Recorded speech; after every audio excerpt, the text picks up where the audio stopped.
अस्सलामु अलैकुम वरहमतुल्लाहि वबरकातुहू।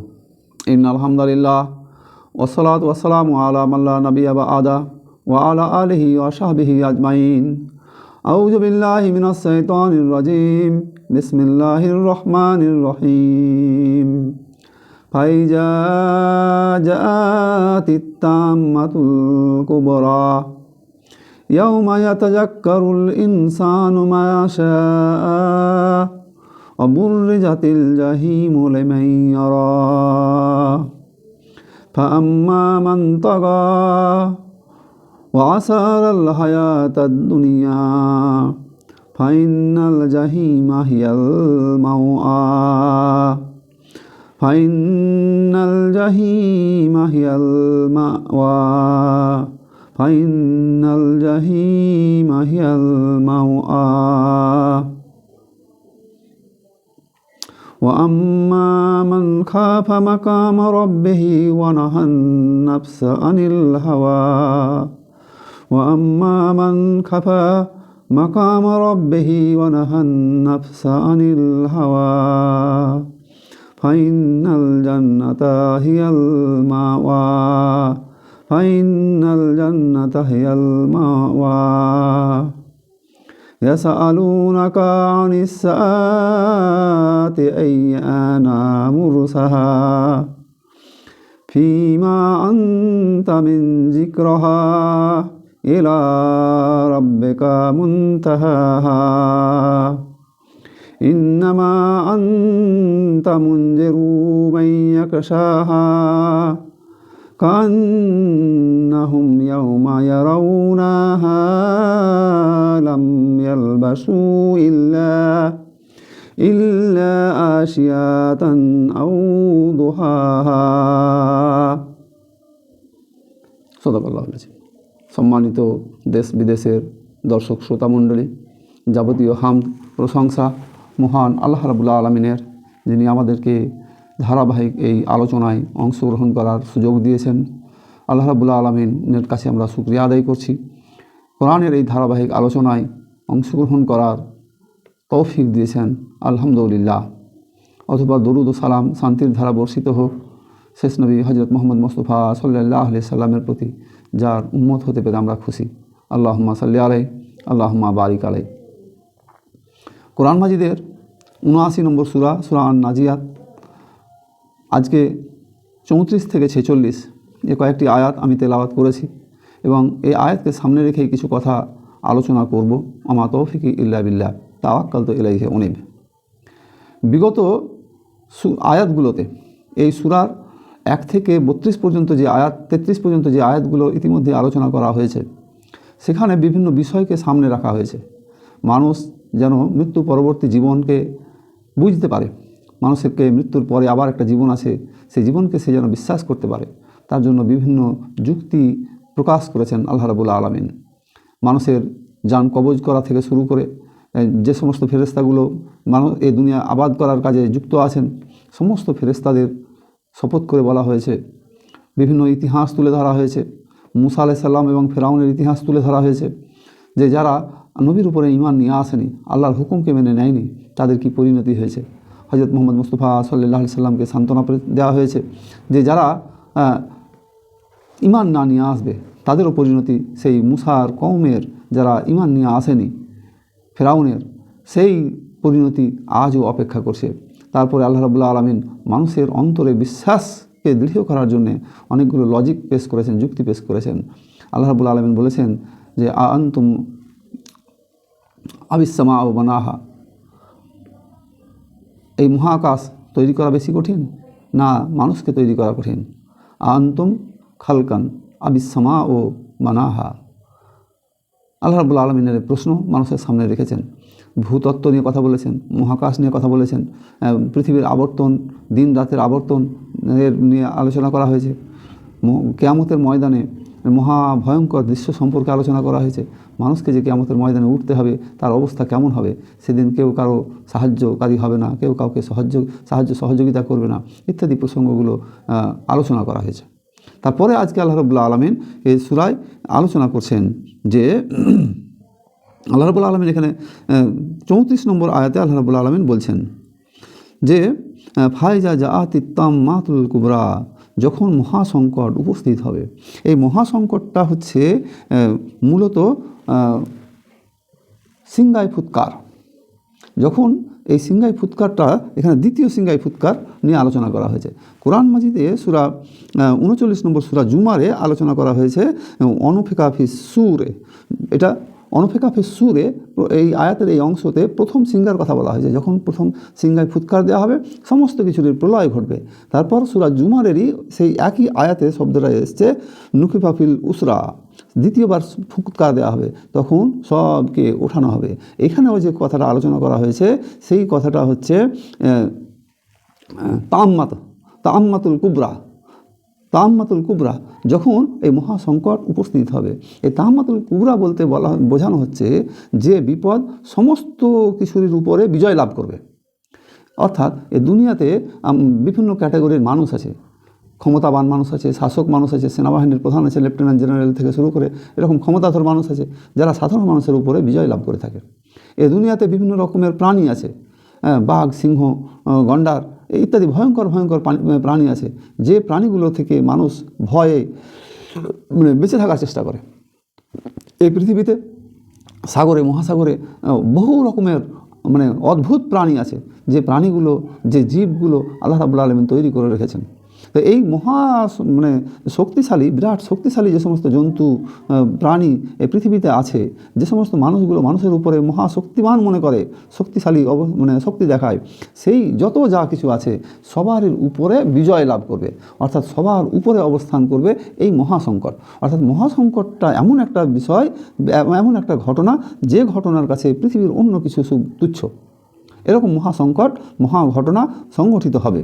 তো এই ঘটনাটা দ্বিতীয় সিংগার ফুৎকারের কথা বলা হচ্ছে। তাহলে প্রথম সিংগাই ফুৎকার যখন দেওয়া হবে তখন সমস্ত কিছু ধূলিসাৎ হয়ে যাবে, আর দ্বিতীয় ফুৎকার যখন দেওয়া হবে তখন এই পৃথিবীতে যা ছিল, যে সমস্ত যত মানুষ কিয়ামত পর্যন্ত পৃথিবীতে এসেছে, সব মানুষ কিয়ামতের ময়দানে, হাসরের ময়দানে, আখেরাতে তারা সব উঠবে। তাহলে আল্লাহর দরবারে তারা সব হাজির হবে। এই মহাসংকটপূর্ণ অবস্থানের কথা বলা হয়েছে। সেদিন সেই মহাসংকটপূর্ণ দিনে কি করা হবে? সেই মহাসংকটপূর্ণ দিনে আল্লাহ রাব্বুল আলামিন বলছেন যে ইয়াউমা তাযাক্কারুল ইনসানু মা সাআ, সেদিন মানুষ যা করেছে তা স্মরণ করবে। মানুষ যা করেছে পৃথিবীতে স্মরণ করবে। এই জায়গায় কয়েকটা বিষয় আছে, সেটা হচ্ছে যে সেদিন মানুষ তার কৃতকর্ম স্মরণ করবে। এটা সূরা ফাজরের 23 নম্বর আয়াতে আছে, কিন্তু তার সেই স্মরণ তার কোনো কাজে আসবে না। সূরা ফাজরের 23 নম্বর আয়াতে আছে। আবার এখানেও সেই কথা, একই কথা বলা হলো যে ইয়াউমা তাযাক্কারুল ইনসানু মা সাআ, সেদিন মানুষ যা করেছে তা স্মরণ করবে।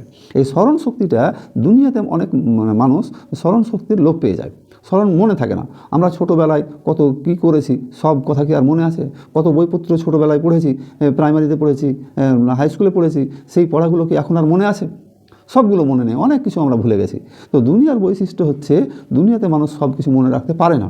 তাহলে এই কিয়ামতের ময়দানে মানুষ যখন উঠবে তখন সে দুনিয়াতে যা করেছে সব তার স্মরণে চলে আসবে, স্মরণে আসবে। সে স্মরণ করতে পারবে কোথায় কী করেছে, কোথায় ভালো কাজ করেছে, কোথায় মন্দ কাজ করেছে, সব তার স্মরণে আসবে। এই স্মরণে আসার আরও একটা পথ হচ্ছে সেই দিন আল্লাহ রাব্বুল আলামিন প্রত্যেকের হাতে আমলনামা দিয়ে দেবেন।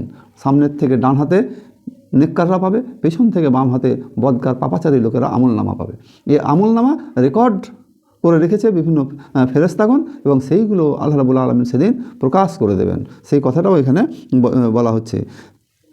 আরেকটা ব্যাপার, সেদিন তারা তাই দেখতে পাবে যা তারা করেছে সেইটা তারা দেখতে পাবে। এই বিবৃতির দ্বারা এই পৃথিবীতে একটা শ্রেণী আছে বা গোত্র আছে, সম্প্রদায় আছে, যাদেরকে বলা হয় অদৃষ্টবাদী বা জাবারিয়া গোত্র। এই জাবারিয়া গোত্র বা অদৃষ্টবাদীদের যে ভ্রান্ত মতবাদ, ভ্রান্ত আকিদা, এই আয়াত দ্বারাও সেটাকে প্রতিহত করা হয়, সেটাকে ধূলিসাৎ করে দেওয়া হয়। তাহলে পরের আয়াতে আল্লাহ রাব্বুল আলামিন বলছেন 36 নম্বর আয়াতে, ওয়াবুররিজাতিল জাহিম লিমান ইয়ারা, দর্শকদের জন্য সেদিন জাহান্নামকে প্রকাশ করে দেওয়া হবে।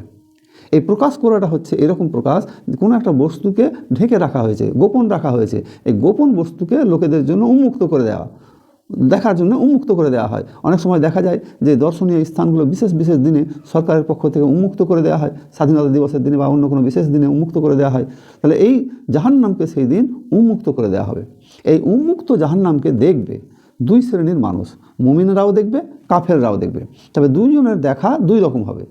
যে সমস্ত মুমিন বান্দাগুলো জাহান্নামকে দেখবে, তারা দেখার পর জাহান্নামের যে ভয়াবহতা, এই ভয়াবহ দৃশ্য জাহান্নামের দেখার পর তারা উপদেশ গ্রহণ করবে, তারা স্মরণ করবে যে জাহান্নাম এরকম হবে। আল্লাহ রাব্বুল আলামিন কোরআন মাজিদে তার নবীরা, রসুলরা, তার আলেম ওলামারা, ওয়াইজিনরা তারা বক্তব্য দিয়েছে, বলেছে, বুঝিয়েছে আমরা সেই উপদেশগুলো গ্রহণ করেছি। যদি গ্রহণ না করতাম তাহলে আমাদের আজ ভয়ঙ্কর পরিণতি হবে। তারা এই একদিকে দেখবে, তারা জাহান্নামকে দেখবে, আর একই সাথে তারা জান্নাতকেও দেখতে পাবে। জান্নাতও তাদের নিকটবর্তী করে দেওয়া হবে, আর জান্নাতকেও দেখবে এবং সেই জান্নাতের নিয়ামতগুলো দেখার পর আল্লাহর কাছে শুকরিয়া আদায় করবে। এটা হচ্ছে নেককারদের দেখা। আর বদকার, পাপাচারী, কাফের, মুশরিক এদের দেখাটা হবে যে এরা জাহান্নামে যাবে এবং জাহান্নামে বিভিন্ন রকমের স্বাদ তারা আস্বাদন করবে, জাহান্নামে বিভিন্ন রকমের শাস্তির তারা সম্মুখীন হবে। আল্লাহ রাব্বুল আলামিন এই জাহান্নামকে উন্মুক্ত করে দেওয়া হবে। আমরা আল্লাহর দরবারে মোনাজাত করি এই কিয়ামতের কঠিন দিনে, যেদিন জাহান্নামকে সম্মুখে রাখা হবে, উন্মুক্ত করে দেওয়া হবে মানুষের জন্য।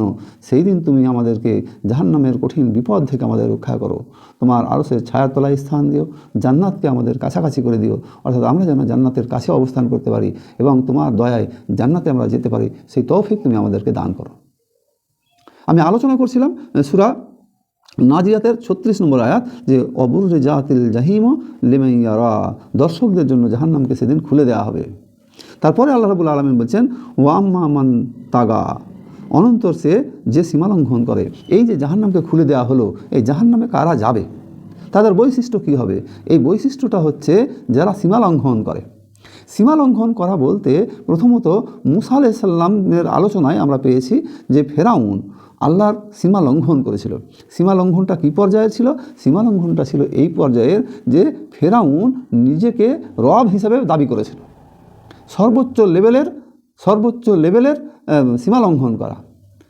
তবে সাধারণ আমরা যারা মানুষ, আমাদের সীমা লঙ্ঘনটা হচ্ছে এই যে আল্লাহ রাব্বুল আলামিনের যে হুকুম, যে নির্দেশ, যে ব্যারিকেড দেওয়া আছে, সেই ব্যারিকেড, নির্দেশ, হুকুমটাকে মেনে নেওয়া।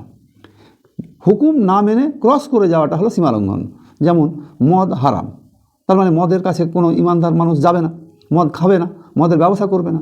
কিন্তু সে মানুষ যদি নিজেকে ইমানদারও দাবি করে আর মদেরও ব্যবসা করে, মদ খাওয়ায়, তাহলে বুঝতে হবে সে সীমা লঙ্ঘন করেছে। একই রকমভাবে সুদ, ঘুষ, জুয়া, এগুলো হচ্ছে একটা সীমা। এই সীমাগুলো ব্যারিকেড দেওয়া হয়েছে যে এই সীমার মধ্যে তোমরা যেতে পাবে না। ঘুষ, ওই সীমায় যেতে পাবে না। মদ যেতে পাবে না। জেনা, ব্যভিচার যেতে পাবে না। ব্যারিকেড, স্টপ, সীমা লঙ্ঘন করা যাবে না।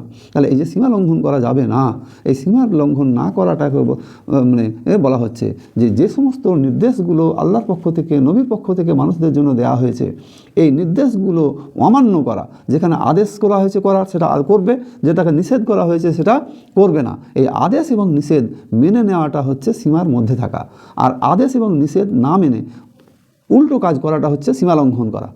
আল্লাহর পক্ষ থেকে হুকুম হচ্ছে নামাজ ফরজ, যে প্রত্যেক মানুষ নামাজ আদায় করবে, তো নামাজ আদায় না করাটা সীমা লঙ্ঘন করা। ঠিক একই রকমভাবে নামাজ, রোজা, হজ, জাকাত, যেখানে যে বিধান আছে, সৎ পথের আদেশ, অসৎ পথ থেকে নিষেধ করা, সৎ কাজের উৎসাহ দেওয়া, অসৎ কাজ থেকে মানুষকে দূরে রাখার চেষ্টা গ্রহণ করা, এই যে সীমারেখা, এই সীমারেখাগুলো আল্লাহ রাব্বুল আলামিন বোঝাতে চাইছেন। আমরা সীমারেখার আরেকটা এক্সাম্পল দিব। হযরত আদম এবং হাওয়া যখন জান্নাতে ছিলেন, হাওয়া আলাইহিস সালাম জান্নাতে ছিলেন, তখন তাদেরকে একটা সীমা বেঁধে দেওয়া হয়েছিল। তোমরা জান্নাতের সব জায়গায় যাও, সব নিয়ামত ভোগ করো, কিন্তু ওই গাছের তলায় তোমরা যাবে না। হযরত হাওয়া আলাইহিস সালাম শয়তানের চক্রান্তে সেই সীমা লঙ্ঘন করলেন। তাহলে সীমাটা ছিল একটা গাছ, আসলে এটা ছিল একটা প্রতীক যে এটা আল্লাহর হুকুম, যে আল্লাহর হুকুম, সে ওখানে যাবে না। তাহলে এই সীমা লঙ্ঘন করা। তো এরকম সীমা লঙ্ঘন দুনিয়াতে আল্লাহ রাব্বুল আলামিন বলছেন যে সমস্ত মানুষগুলো সীমা লঙ্ঘন করবে তারা যাবে এই জাহান্নামের লকড়ি হবে, জ্বালানি হবে। দ্বিতীয় একটা ব্যাখ্যা হলো যারা সীমা লঙ্ঘনকারী। আর দ্বিতীয় আর একটা ব্যাখ্যা দেওয়া হচ্ছে এই যে জাহান্নামকে কারা যাবে, ওয়াসার আল্লাহ হায়াত আর দুনিয়া, যারা পার্থিব জীবনকে বেছে নিয়েছে। মানুষের সামনে দুটো জীবন, একটা এই পার্থিব জীবন আর একটা হচ্ছে মৃত্যু পরবর্তী জীবন। যারা এই পার্থিব জীবনকে বেছে নিয়েছে, মৃত্যুর পরবর্তী জীবনের কোনো গুরুত্ব নেই। আল্লাহ রাব্বুল আলামিন মানুষের সামনে বলছেন যে বিশেষত ঈমানদার লোকেদেরকে টার্গেট করে, ইয়া আইয়ুহাল্লাযীনা আমানুত্তাকুল্লাহ ওয়াল তানজুরু নাফসুম মা কাদ্দামাত লিগাত ওয়াত্তাকুল্লাহ ইন্নাল্লাহা খাবীরুম বিমা তা'মালুন। হে ঈমানদার লোকেরা, তোমরা আল্লাহকে ভয় করো, তোমরা কি গবেষণা করে চিন্তা ভাবনা করে দেখেছো তোমরা কিয়ামতের দিনের জন্য কি পাঠিয়েছো? তাহলে এইখানে যে শ্রেণীর লোকের কথাগুলো বলা হচ্ছে তারা হচ্ছে ও আসার আল হায়াত আর দুনিয়া, এরা দুনিয়ার জীবনকে বেছে নিয়েছে, পরকালের জীবনকে তারা বেছে নেয়নি। তাহলে দুনিয়ার জীবনকে বেছে নেওয়ার অর্থই হচ্ছে এই পৃথিবীতে সে যতদিন আছে সে মনে করেছে যে পৃথিবী ছেড়ে আমাকে যেতে হবে না, আর মৃত্যু যখন ঘটবে তখন মৃত্যুর পর আমাকে আর উঠতে হবে না, আমাকে আর হিসাব দিতে হবে না। সুতরাং এই দুনিয়াতে আমরা যতদিন আছি, বেঁচে আছি, খাও দাও, ফুর্তি করো, এই দুনিয়াটা মস্ত বড়, এইরকম টেন্ডেন্সি, এরকম অ্যাটিটিউড নিয়ে তারা দুনিয়াতে চলেছে। তাহলে এই অ্যাটিটিউডটাকে, এই টেন্ডেন্সিটাকে যারা দুনিয়া অর্জন করার জন্য, দুনিয়াতে ক্ষমতা পাওয়া, পদ পাওয়া, অর্থশালী হওয়া, বিত্তশালী হওয়া ইত্যাদি, এই সমস্ত কাজগুলো তারা করতে মেতে থেকেছে, দুনিয়ার সুখ ভোগ চাকচিক্য তার মুহে পড়ে থেকেছে, শয়তান এদেরকে ভুলিয়ে রেখেছে যে মৃত্যুর পরে তোমার আরও একটা জীবন আছে, তোমাকে আল্লাহর দরবারে উঠতে হবে। এই কথাটা এখানে আল্লাহ রাব্বুল আলামিন স্মরণ করাচ্ছেন যে আসার আল হায়াত আর দুনিয়া, এরা দুনিয়ার জীবনটাকে বেছে নিয়েছে। যারা এই দুনিয়ার জীবনটাকে বেছে নিয়েছে তাদের এই বেছে নেওয়াটা কত নিকৃষ্ট। তারা কিয়ামতটাকে ফাঁকা রেখে দিয়েছে। কিয়ামতের জীবন, মৃত্যুর পরবর্তী যে জীবন, এই জীবনটাকে যারা ফাঁকা রেখে দিয়েছে তাদের সামনে এই জাহান্নামকে দেখিয়ে দেওয়া হবে। তারা যখন জাহান্নামে যাবে বা জাহান্নামকে তাদের জন্য উন্মুক্ত করে দেওয়া হবে, তার অর্থ আমি একটু আগে আলোচনা করেছি যে তারা জাহান্নামে যাবে এবং জাহান্নামে বিভিন্ন রকমের স্বাদ, আযাবের স্বাদ তারা গ্রহণ করবে, বিভিন্ন রকমের আযাব তারা গ্রহণ করবে। জাহান্নাম কতই না নিকৃষ্ট জায়গা। তারপরে বলা হচ্ছে ফাইনাল জাহিম হিয়াল মাওয়া, জাহান্নামী হবে তাদের আবাসস্থল। এখানে দুটো বৈশিষ্ট্যর কথা উল্লেখ করা হলো। যারা জাহান্নামে যাবে তাদের দুটো বৈশিষ্ট্য, একটা বৈশিষ্ট্য হচ্ছে তারা সীমা লঙ্ঘনকারী, আর দ্বিতীয় বৈশিষ্ট্য হচ্ছে তারা দুনিয়ার জীবনকে বেছে নিয়েছে, আপন করে নিয়েছে। তারা কিয়ামতের জীবনকে কোনো গুরুত্বপূর্ণ বিষয় বলে মনে করেনি। এই দুটো আয়াতে দুটো বৈশিষ্ট্য আল্লাহ রাব্বুল আলামিন এখানে বর্ণনা করলেন। এরা হচ্ছে জান্নাতি ব্যক্তি, জাহান্নামী ব্যক্তি। পরের আয়াতে আল্লাহ রাব্বুল আলামিন বলছেন ও আম্মা মান খাফা মাকামা রব্বিহি ও নাহান নাফসা আনিল হাওয়া, পক্ষান্তরে রবের সামনে উপস্থিত হওয়ার ভয় যাদের অন্তরে আছে এবং কুপ্রবৃত্তি হতে নিজেকে যারা বিরত রাখে, তারা ফাইনাল জান্নাতা হিয়াল মাওয়া, তাদেরই হবে জান্নাতের স্থায়ী ঠিকানা। তাহলে জান্নাতি যারা যাবে তাদের দুটো বৈশিষ্ট্য এখানে বর্ণনা করা হলো। এর আগের আয়াতগুলোতে দুটো জাহান্নামীদের বৈশিষ্ট্য বর্ণনা করা হলো, এখানে দুটো বৈশিষ্ট্য জান্নাতীদের বর্ণনা করা হলো। জান্নাতীদের বৈশিষ্ট্য হচ্ছে এই যে এরা সব সময় তাকওয়ার নীতি অবলম্বন করবে, সমস্ত ব্যাপারে আল্লাহকে ভয় করার নীতি অবলম্বন করবে। এই কথাটা এখানে বলা হচ্ছে। খাফা মাকামা রব্বিহি, তারা ভয় করবে আল্লাহ রাব্বুল আলামিনকে, অনাহান নাফসু আনিল হাওয়া, এবং কুপ্রবৃত্তি থেকে, খারাপ কাজ থেকে তারা নিজেদেরকে বিরত রাখবে, পাপের কাজ থেকে বিরত রাখবে। তাহলে একদিকে তারা যাবতীয় ব্যাপারে আল্লাহকে স্মরণ করবে। আল্লাহকে স্মরণ করার জন্য তিনটে স্টেপ আছে। ফার্স্ট স্টেপ হচ্ছে, সব থেকে ভালো হচ্ছে, আপনি যখন যে কোনো কাজ করবেন তখন মনে রাখতে হবে আল্লাহ রাব্বুল আলামিন আমাকে দেখছেন। দ্বিতীয় হচ্ছে যে আল্লাহর পক্ষ থেকে নিয়োজিত ফেরেশতা সবগুলো লিপিবদ্ধ করছেন, ক্যামেরা করছেন। আর 3 নম্বর হচ্ছে এই কাজের জন্য কিয়ামতে আল্লাহর দরবারে আমাকে হিসাব দিতে হবে। এই 3টা পয়েন্ট যদি আপনি মনে রাখতে পারেন তাহলে আপনি আল্লাহ রাব্বুল আলামিনকে তাকওয়া অর্জনের জন্য আপনার কাজ সহজ হয়ে যাবে। আল্লাহর ভয় অর্জনের জন্য, তাকওয়া অর্জনের জন্য, খোদাভীতি অর্জনের জন্য আপনার দুনিয়ার সহজ হয়ে যাবে যে আল্লাহ রাব্বুল আলামিন দেখছেন, ফেরেশতারা সব লিখছেন এবং কিয়ামতে আমাকে জবাব দিতে হবে। এইটা হচ্ছে তাকওয়ার নীতি। এই কথাটা প্রথমে আল্লাহ রাব্বুল আলামিন এখানে বলে দিলেন যে তারা রবের সামনে উপস্থিত হওয়াকে তারা ভয় করবে। অপরদিকে বলা হচ্ছে যে এরা কুপ্রবৃত্তি থেকে নিজেকে বাঁচিয়ে রাখবে। কুপ্রবৃত্তি, খারাপ কাজ পৃথিবীতে অনেক আছে, বিভিন্ন রকমের খারাপ কাজ আছে, কিছু প্রকাশ্য আছে, কিছু অপ্রকাশ্য আছে, গোপনে আছে। তাহলে প্রকাশ্য খারাপ কাজ তো আমরা অনেক জানি, হ্যাঁ, জেনা ব্যভিচার সুদ ঘুষ, এগুলো তো আমরা অহরহ আলোচনা করছি। অপ্রকাশ্য কিছু খারাপ কাজ আছে যে কাজগুলো লোকচক্ষুর আড়ালে হয়। এখন মোবাইল কম্পিউটারের যুগে মানুষ অন্ধকার রাতে মোবাইলে যে কী কাজ করছে এইটা কারো জানা থাকে না। এই জায়গাগুলোই মোবাইলের একটা অপব্যবহার হচ্ছে এবং এর থেকে মানুষকে রেহাই পাওয়ার জন্য তার মধ্যে খোদার ভয়, আল্লাহর ভয় ঢোকাতে হবে। তাহলে যারা নিজের প্রবৃত্তিকে নিয়ন্ত্রণ করে, আচ্ছা, প্রবৃত্তি হচ্ছে মানে নাফস, প্রবৃত্তি হচ্ছে নাফস। নাফস 3 রকমের।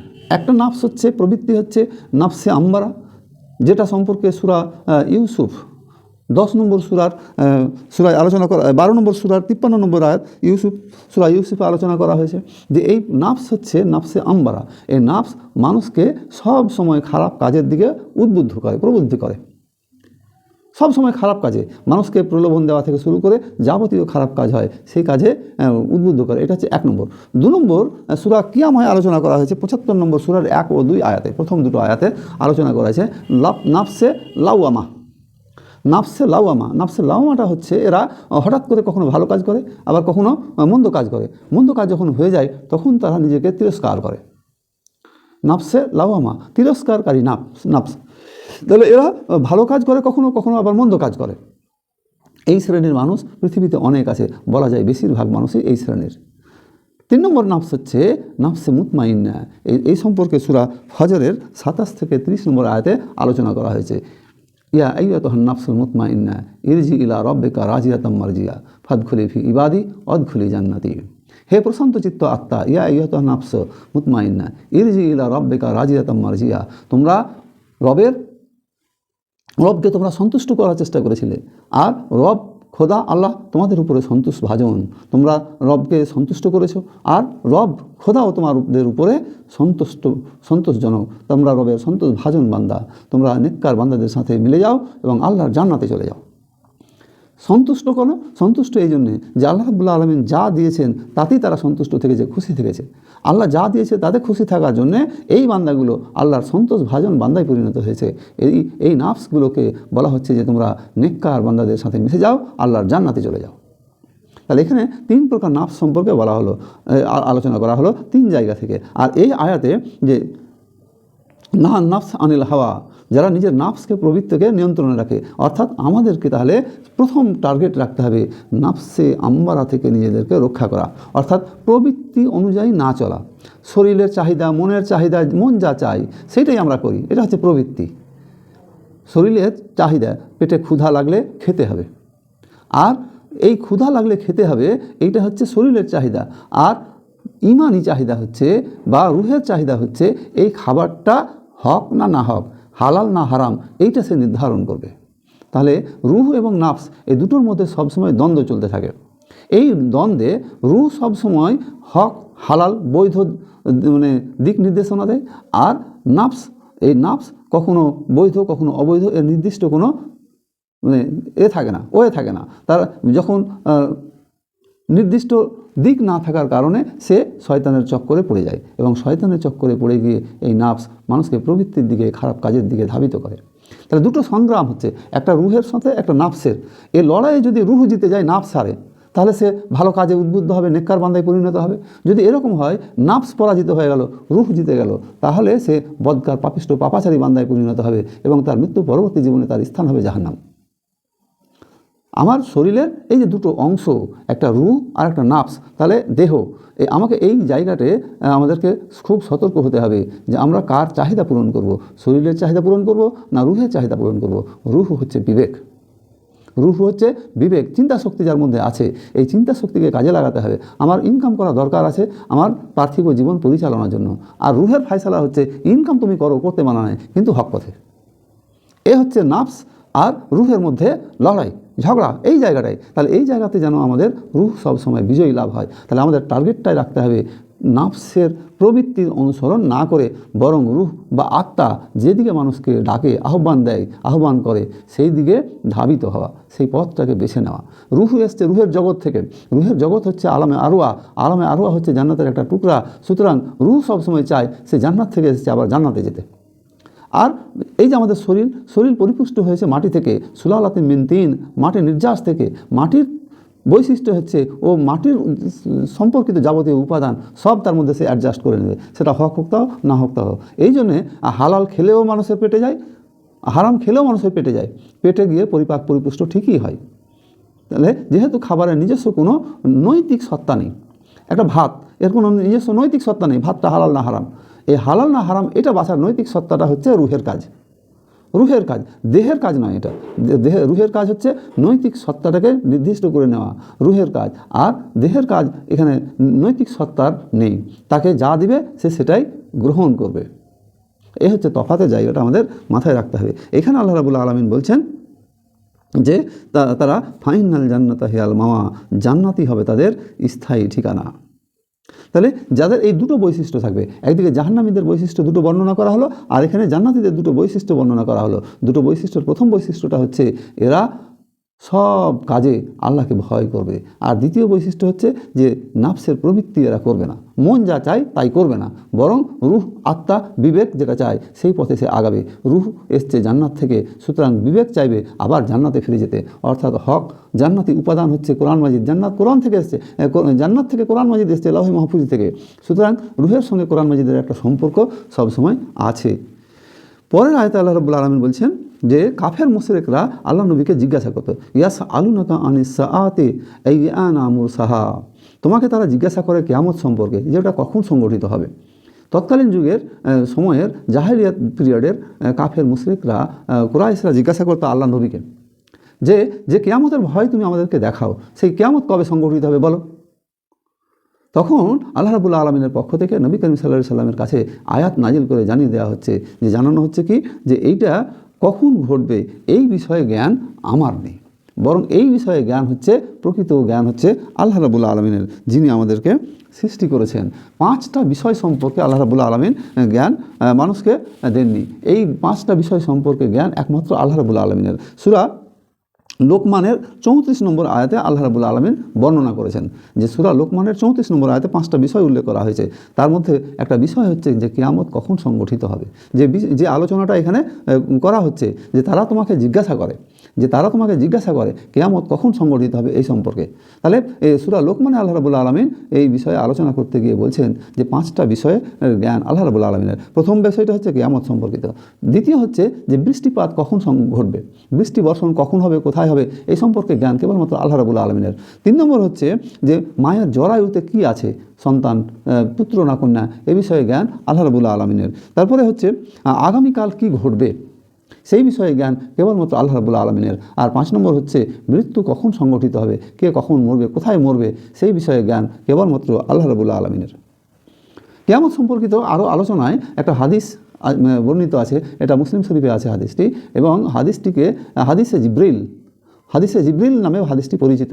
সেখানে আল্লাহ নবীর কাছে একজন ব্যক্তি এলেন, একদম ধপধপে সাদা পোশাক পরে আল্লাহ নবীর সামনে বসলেন এবং কতগুলো প্রশ্ন আল্লাহ নবীকে জিজ্ঞাসা করলেন, জানতে চাইলেন। তার মধ্যে প্রশ্নগুলো ছিল ইসলাম সম্পর্কে, ঈমান সম্পর্কে, তারপরে ছিল ইহসান সম্পর্কে, আর চতুর্থ প্রশ্ন ছিল কিয়ামত কখন সংগঠিত হবে, এবং পঞ্চম প্রশ্ন ছিল কিয়ামতের আলামত সম্পর্কে।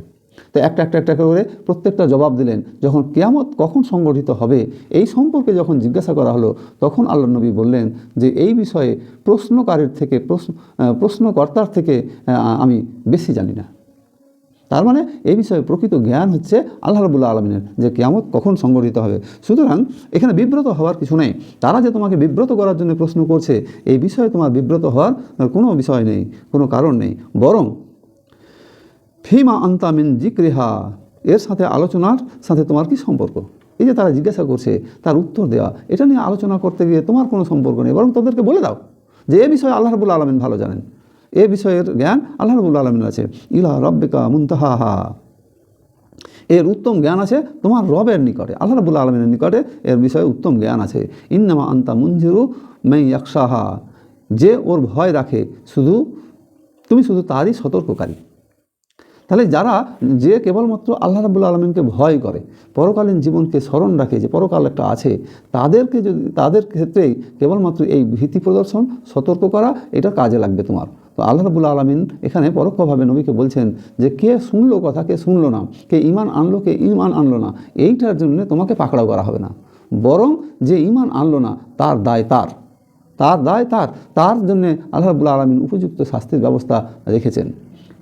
যে ঈমান নিয়ে আসলো না, তার কারণে নবীকে জিজ্ঞাসা করা হবে না যে সে কেন ঈমান আনেনি, এই বিষয়ে তাকে প্রশ্ন করা হবে না, জিজ্ঞাসা করা হবে না, বরং আল্লাহ রাব্বুল আলামিন তার বিষয়টা নিজে দেখবেন যে ঈমান নিয়ে না এলো। তাহলে আল্লাহ রাব্বুল আলামিন নবীকে পাঠালেন কেন? এখানে নবীর কাজ বলা হচ্ছে ইন্নামা আনতা মুনজিরু মান ইয়াখশাহা, যে ওর ভয় রাখে শুধু তাকেই তুমি সতর্ক করতে পারবে, সেই তোমার সতর্ক বাণীটা গ্রহণ করবে যে আল্লাহ রাব্বুল আলামিনকে ভয় করে। তাহলে আল্লাহ রাব্বুল আলামিন নবী পাঠালেন কেন? নবী পাঠালেন বিভিন্ন হাদিস এবং কোরআনের আলোচনাতে যেটা এসেছে, তার প্রথম বর্ণনাটা হচ্ছে যে নবীকে পাঠানো হয়েছে যে মানুষকে হেদায়েত এর পথ দেখানোর জন্য, নবীর মাধ্যমে মানুষকে হেদায়েতের পথ দেখিয়ে দেওয়া। দ্বিতীয় হচ্ছে কিয়ামত সম্পর্কে মানুষকে সতর্ক করা। তৃতীয় হচ্ছে জাহান্নামের আযাব সম্পর্কে মানুষকে সচেতন করা। কিয়ামতের ভয়াবহ দিন, যে আখিরাতের যে হাসরের ময়দানে যে ভয়াবহ দিন, সেই ভয়াবহ দিন সম্পর্কে মানুষকে সজাগ করা, সতর্ক করা, যে এই পৃথিবীর এইরকম অবস্থা থাকবে না, এর একটা রূপান্তর ঘটবে, চেঞ্জ ঘটবে, পরিবর্তন ঘটবে। সেই দিনটা হবে ভয়ঙ্কর দিন। এই দিন সম্পর্কে মানুষ যেন বুঝতে পারে।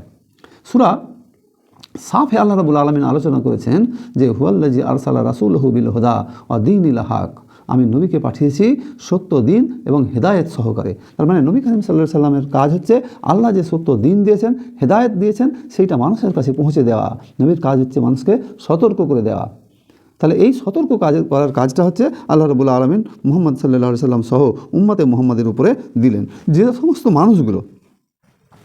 সমস্ত মানুষগুলো জালেম, শোষক, দুশ্চরিত্রের লোক, দুর্বৃত্ত, যারা দুনিয়াকে স্থায়ী ঠিকানা মনে করে নিয়েছে, যারা মৃত্যুকে মনে রাখেনি যে মৃত্যু পরবর্তী জীবন আছে, যারা আল্লাহকে ভয় করে না, তাদেরকে তুমি সতর্ক করলেও তাদের অন্তরে কোনো কাজ হবে না। তাহলে মানুষ সংশোধনের একটাই রাস্তা হচ্ছে অন্তরে আগে আল্লাহর ভয় তৈরি করতে হবে। অন্তরে আল্লাহর ভয় তৈরি হলেই আপনি যখন তাকে সতর্ক করবেন, সেই সতর্কতায় কাজ আসবে। অন্তরে আল্লাহর ভয় তৈরি না হলে সেই সতর্কতায় কাজ হবে না, মানুষ পরিবর্তন হবে না। পরের আয়াতে আল্লাহ রাব্বুল আলামিন বলছেন যে কান্নাহুম ইয়াউমা ইয়ারাউনাহা লাম ইয়ালবাসু ইল্লা আসিয়াতান আও দুহাহা, সেদিন তারা এটা প্রত্যক্ষ করবে যেদিন তাদের মনে হবে যেন তারা পৃথিবীতে এক সন্ধ্যা বা এক প্রভাতের অধিক অবস্থান করেনি। তাহলে এটা সেদিন প্রত্যক্ষ করবে, কিয়ামতের ময়দানের এই দিনটা তারা প্রত্যক্ষ করবে। তো প্রত্যক্ষ করবে, সেই দিনের অবস্থাটা বর্ণনা করছেন আল্লাহ রাব্বুল আলামিন, যে সেদিনের মানুষের অবস্থাটা কেমন হবে, মানুষের মানসিক অবস্থাটা কেমন হবে। সেদিন মানসিক অবস্থাটা এইরকম হবে, এই যে তারা জান্নাতে আছে, এই যে তারা হাসরের ময়দানে আছে, এই ময়দানের এই দিনের এমন একটা বিভীষিকা, ভয়াবহতা তাদের চোখের সামনে আসবে, ভেসে উঠবে। মানুষ এমন বিভীষিকাময় দৃশ্য দেখবে, তাতে দেখে মনে হবে যে দুনিয়াতে যে সময়টা থেকেছে, এই সময়টা একটা বেলা থেকে বেশি কিছু নয়। পড়ন্ত দুপুর থেকে সন্ধ্যা, দুপুরের পর যে পড়ন্ত বেলা, এই পড়ন্ত দুপুর থেকে সন্ধ্যা পর্যন্ত, অথবা সকাল থেকে দুপুর পর্যন্ত, এই রকম একটা সময় সে দুনিয়াতে কাটিয়েছে। একটা বিষয় আমাদের মনে হয় যে, এবং এটা বহুল পরিচিত বিষয়, সেটা হচ্ছে যে দুনিয়াতে আমাদের অভিজ্ঞতা যে সুখের দিনগুলো মনে হয় খুব সংক্ষিপ্ত এবং দুঃখের দিনগুলো মনে হয় খুব লম্বা। সুখের দিন সংক্ষিপ্ত, দুঃখের দিনগুলো লম্বা মনে হয়, যে পারই হয় না। তাহলে যারা কিয়ামতের ময়দানে হাস্যোজ্জ্বল মুখমণ্ডল নিয়ে উঠবে, তারা তো না হয় দুনিয়ার জীবনকে খুব সংক্ষিপ্ত মনে করবে, এটা ঠিক আছে। কিন্তু যে সমস্ত মানুষগুলো দুনিয়ার জীবনটাকে আসল ঠিকানা মনে করত, তারপর মারা গেছে, কবরের জীবনে সে কষ্টে থেকেছে, এই কষ্টের যে জীবন, সেইটা তো তার কাছে লম্বা মনে হওয়ার কথা। কিন্তু হাসরের ময়দানটা এমন এক ভয়াবহ পরিস্থিতি তৈরি হবে যে কিয়ামত, কবরের যে লম্বা একটা জীবন, এই লম্বা জীবনটাও তার কাছে মনে হবে অল্প সময়। যে সমস্ত মানুষগুলো নেককার কবলে গেছে, তারা ঘুমন্ত অবস্থায় ঘুমে পার করে দেবে একবারে কিয়ামত পর্যন্ত, সেই রকম যেরকমভাবে নববধূ বর রাত পার করে দেয়, সেরকম মহা সুখের ঘুমে তারা পার করবে। তাহলে যারা নেককার, তাদের জন্য সময় দ্রুত পার হয়েছে, এটা মনে হওয়া স্বাভাবিক। কিন্তু যে সমস্ত মানুষগুলো কবরের আযাবে থেকেছে, তাদের কাছে সময় কম মনে হওয়ার কারণ হচ্ছে, অবস্থা হচ্ছে এই যে কিয়ামতের ময়দানের যে ভয়াবহতা, এই ভয়াবহতার তুলনায় সেই সময়টা তার কাছে খুব কম মনে হবে।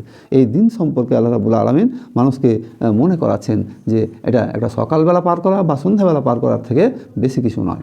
তাহলে সূরা নাজিয়াতের যে অংশ নিয়ে আমরা আলোচনা করলাম, তো সূরা নাজিয়াতে হযরত মূসা আলাইহিস সালাম ফেরাউনকে দাওয়াত দিলেন, হযরত মুহাম্মদ মুস্তাফা সাল্লাল্লাহু আলাইহি সাল্লাম মক্কাবাসীদেরকে দাওয়াত দিলেন। এই দাওয়াতের মধ্যে একটা মৌলিক মিল আছে। এই মৌলিক মিলটা হচ্ছে যে দুটোই মহানবী। মূসা আলাইহিস সালাম জবরদস্ত নবী, শেষ নবী হযরত মুহাম্মদ মুস্তাফা সাল্লাল্লাহু আলাইহি সাল্লাম মহান নবী। তাহলে দুইজন নবী তার গোত্রের, তার কওমের লোকেদের সামনে যখন দাওয়াত দিলেন, তখন উভয়ের পরিণতির কথাটা স্মরণ করানো হচ্ছে যে তোমরা খেয়াল করো যে মূসা আলাইহিস সালামের দাওয়াত যারা গ্রহণ করেনি, তাদের অবস্থাটা কী হয়েছিল, ফেরাউনের সলিল সমাধি ঘটেছে। আজকের পৃথিবীতে যে সমস্ত মানুষগুলো ও আর মানে ফেরাউনের দেখানো পথে চলবে, তারও পরিণতি ফেরাউনের মতো হবে। যে সমস্ত জালেম শাসকগুলো জনগণকে যারা শোষণ করে, অত্যাচার করে, অন্যায় করে, জুলুম করে, অত্যাচার করে, তাদের পরিণতি হবে এই সেই ফেরাউনের মতোই পরিণত হবে, মানে পরিণতির শিকার তারা হবে। এই সূরার মধ্যে আলোচনা করা হয়েছে মানে নভমণ্ডলের সৃষ্টিতত্ত্ব নিয়ে, ভূতত্ত্বের সৃষ্টি নিয়ে, অর্থাৎ পৃথিবীর আভ্যন্তরীণ ভাগ যে সৃষ্টি হয়েছে তাই নিয়ে, উদ্ভিদরাজি নিয়ে, মানে উদ্ভিদরা যে খাদ্য তৈরি করে সেই বিষয়গুলো নিয়ে সংগ্রহ করা হয়েছে। তারপরে বলা হয়েছে যে মানুষকে আবার মানে আল্লাহর সামনে উঠতে হবে। এই উঠার আলোচনাটা করতে গিয়ে এখানে যে আয়াতটা বলা হয়েছিল যে আনতুম আসাদ্দ খালকান আমিস সামাউ বানাহা, তোমাদের সৃষ্টি করা বেশি কঠিন না আকাশ সৃষ্টি করা বেশি কঠিন? এই মহা আকাশই তো তিনি তৈরি করেছেন। এই যে আল্লাহ রাব্বুল আলামিন মানুষের সামনে পেশ করলেন যে মহা আকাশকেই তো আল্লাহ রাব্বুল আলামিন তৈরি করে রেখেছেন, সুতরাং তোমাদের মনে এই প্রশ্ন আসছে কেন? তো এই পর্যন্ত আলোচনায় আমরা যে বিষয়টা বুঝতে পারলাম যে এই সূরার মধ্য দিয়ে কিয়ামতের বিভিন্ন দৃশ্য বর্ণনা করা হয়েছে, মানুষের জান কবজ করার জটিলতা সম্পর্কে আলোচনা করা হয়েছে, সৃষ্টিতত্ত্ব নিয়ে আলোচনা করা হয়েছে, মূসা আলাইহিস সালাম এবং ফেরাউনের ঘটনা তুলে ধরা হয়েছে, এবং সমস্ত কিছু জান্নাতীদের বৈশিষ্ট্য কী হবে, জাহান্নামীদের বৈশিষ্ট্য কী হবে। জাহান্নামীদের দুটো বৈশিষ্ট্য বর্ণনা করা হয়েছে। একটা বৈশিষ্ট্য হচ্ছে সীমা লঙ্ঘন করা, দ্বিতীয় বৈশিষ্ট্য হচ্ছে যে তারা নিজ প্রবৃত্তি অনুযায়ী কাজ করা, যে দুনিয়ার জীবনটাকে তারা স্থায়ী ঠিকানা মনে করে নেওয়া। উল্টো দিকে জান্নাতি মানুষদের বৈশিষ্ট্য বর্ণনা করা হয়েছে, তারা প্রত্যেকটা কাজে আল্লাহকে ভয় করবে এবং তারা নিজের প্রবৃত্তি অনুযায়ী কাজ করবে না, প্রবৃত্তি নয় বরং আল্লাহ রাব্বুল আলামিনের পাঠানো কিতাব নির্দেশিকা অনুসারে তারা জীবন অতিবাহিত করবে। এই দুটো করে বৈশিষ্ট্য বর্ণনা করার পর মানুষকে সতর্ক করা হলো। নবী করিম সাল্লাল্লাহু আলাইহি সাল্লামকে সান্ত্বনা দেওয়া হচ্ছে যে তোমাকে দায়িত্ব দেওয়া হয়েছে মানুষের কাছে হেদায়েতের বাণী, জাহান্নামের কথা, জান্নাতের কথা, কিয়ামতের ভয়াবহতার কথা, দ্বীনে হকের কথা মানুষের সামনে তুমি প্রচার করে দাও, বলে দাও। বাকি যে সমস্ত লোকগুলো এটা গ্রহণ করবে না, যারা গ্রহণ করবে না তাদের ব্যাপারে তোমার দায়িত্ব নেই, তাদের ব্যাপারে আল্লাহ রাব্বুল আলামিন চূড়ান্ত সিদ্ধান্ত গ্রহণ করবেন।